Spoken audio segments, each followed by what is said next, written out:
y'all. Welcome back to the Dancing Italian Urban Farm, or welcome if you are new. My name is Leslie, and today we are planning for November.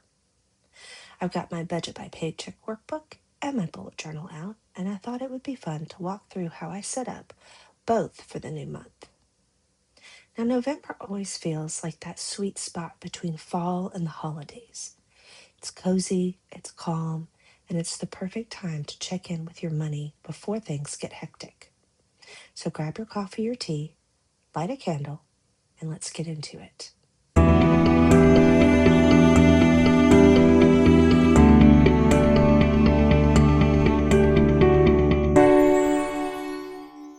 Before I even touch my budget pages, I like to look back at October.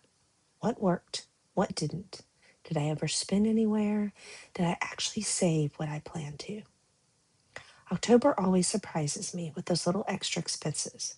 Cozy homes projects, a few fall outings, maybe a new sweater or two. Plus, October is the month of my birthday and my husband's. So this month, I'm refocusing and tightening things up a bit.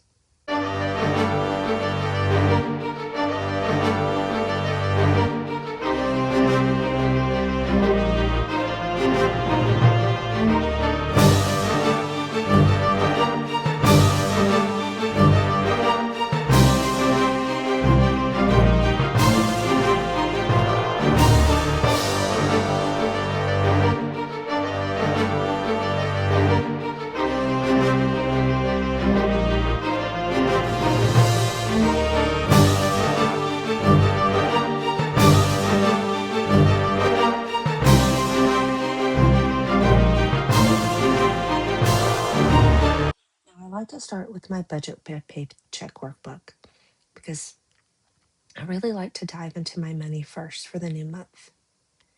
So, the first thing I'm going to look at is the monthly calendar spread. This gives me a big picture look at everything: paydays, bills, and any events that may affect my spending. For November, I'm adding things like Thanksgiving plans, early holiday shopping, and supplies to winterize my garden space. Then I move to the paycheck budget sheets themselves. Now, each paycheck gets its own page, though I do combine my husband's paycheck with mine on one sheet since we get paid on the same day. I start by writing an income at the top, then list all my fixed bills: mortgage, utilities, debt payments, and subscriptions. After that comes the variable expenses, like groceries, gas, and personal spending. And of course, next comes the sinking funds. I have found sinking funds to be such an important part of my budget every month because this is where you save for things you know are coming up. So in November, this is when I really pay attention to these because the holidays are coming up fast. I'm going to be topping off my Christmas fund and setting a little extra aside for heating and checking in on my emergency savings. I'm also going to look at my sinking funds and try to determine what I need to keep and what I need to change for the new upcoming year. Now, if you're a cash spender, this is when you want to stuff those envelopes: groceries, eating out, or however you like to divide things up.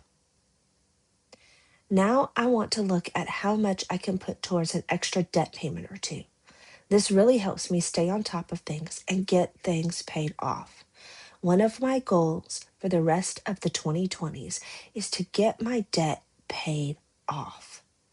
If you're not actively working towards getting your debt paid off, now is the time to sit down and look at it. Write it all down. See what your debt looks like. Yes, it is scary. Trust me, I know. I'm in the middle of my journey, but you can do it on any budget. It's just a matter of finding a little bit of extra. Say your monthly payment is $95 a month. Rounding that up to $100, that's $5 extra, can go so far to helping you get that paid down faster. You don't even realize how much just $5 can make a difference. And then before you know it, that debt's paid off. You take that entire $100 and move it on to the next. Now, that next debt that you're trying to pay off, you've added $100 to that payment. This is a strategy that I have used to pay down quite a bit of debt and to get several things completely paid off.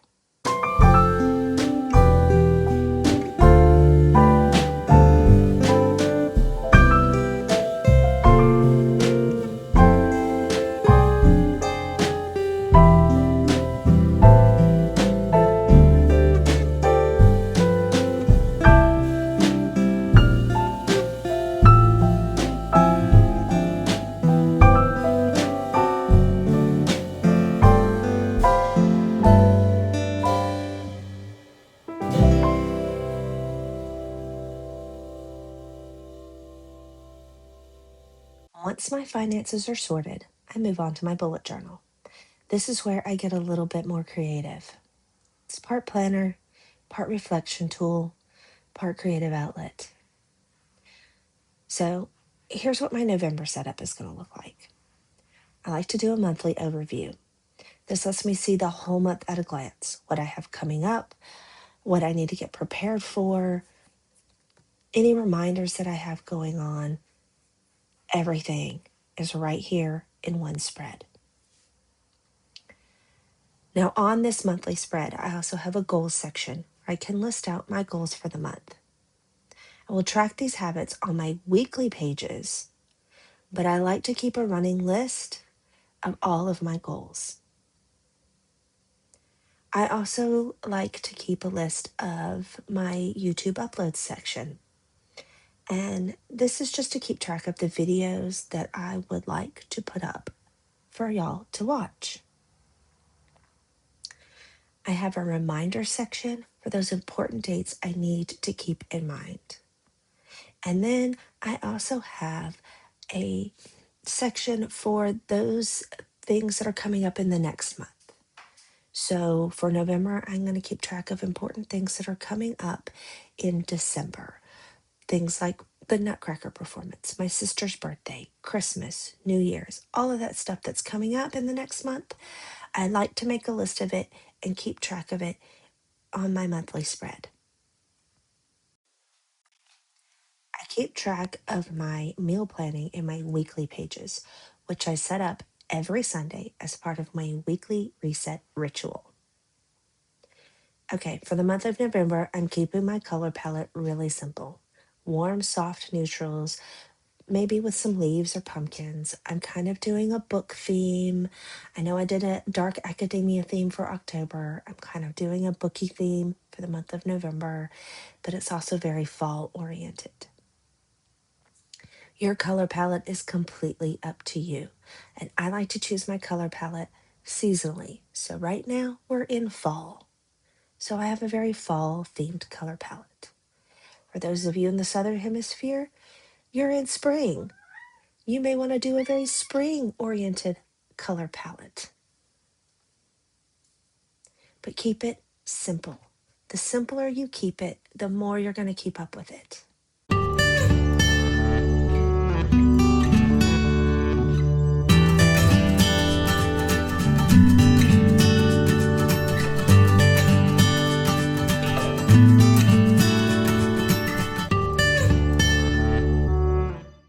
When everything is set up, I like to take a few quiet moments to set my intentions for the month. For November, I'm going to be focusing on mindful spending and gratitude, just slowing down before the chaos of December begins. You may want to ask yourself some questions. What habits do you want to build this month? Is there a goal you can hit before the end of the year? Maybe it's even simpler than that. Maybe you just want to come back to some self-reflection. You want to journal every day. These are the things that you want to think about when you're doing your monthly setup. Just simple little habits that you can change every day that can help move you towards your goals. I really feel like this time of year really lends itself to re examining those things. And that's one of the things that I like to do for the month of November.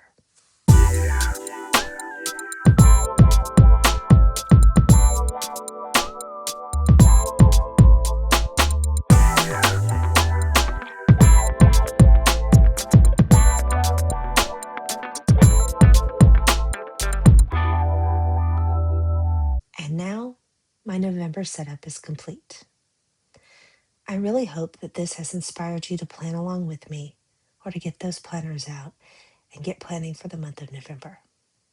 Let me know in the comments below what your financial goals are for the month or how you're decorating your bullet journal or your planner. I love seeing everyone's creativity. If you would like, I will link my Instagram down below. And if you want to post on Instagram and tag me, I would love to see your planners for the month of November. I really hope that you enjoyed this. If you did, please give it a thumbs up and click that subscribe button if you haven't already for more cozy planning and lifestyle videos. Leave any comments or questions you have for me in the comment section below, and I'll be sure to get back to them as soon as I possibly can. Thanks for planning with me, and I'll see y'all next time. Bye.